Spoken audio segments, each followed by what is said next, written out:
Kagyari ang isa ka ebidensya nga ang kalibutan wala sang abilidad sa pagprotekta sa iya kaugalingon sa mga tawo nga gugma sa iya.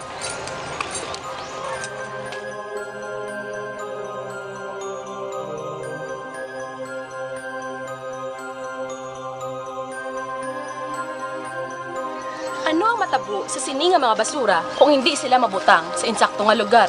Diin ayhan sila makadto.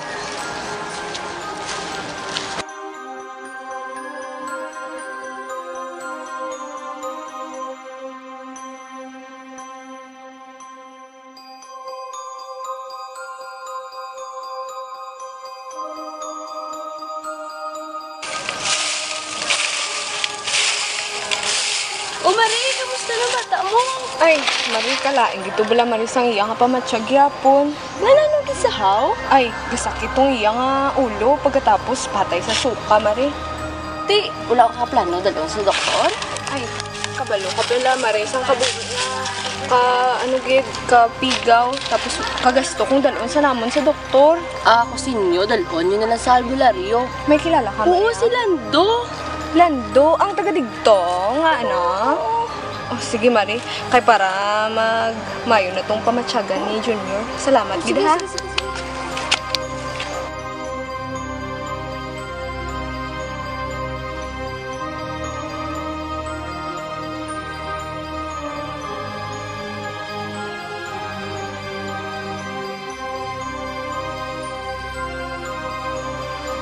Bagyo, linog, tsunami, baha, paglupok sa mga bulkan, ano pagid, pila lang ini sa mga ginabasol ta sa Ginoo nga aga kalatabo ini sa aton. Nga wala na siya labot sa mga kalatabo sa aton. Kaginbayaan na ta pagkatapos siya sinihimo.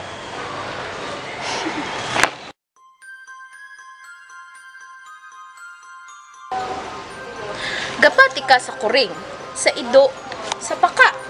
Kaya nga nakita mo sila. Pero, kumakutunta ka. Gapati ka sa Diyos. Nga nakita mo siya? Pareho sang kuring, ido, pagpaka.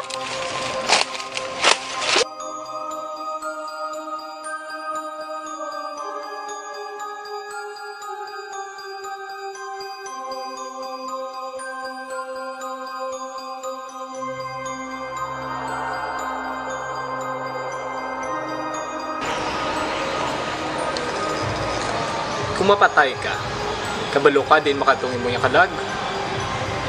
Sa langit, sa purgatorio, o kung sa imperno. Kabalo ka bala niya, ang imo niya kalag, pwede magsulod sa lawas ang iba niya sapat, sa kuring, sa ido, sa ilaga, sa paka.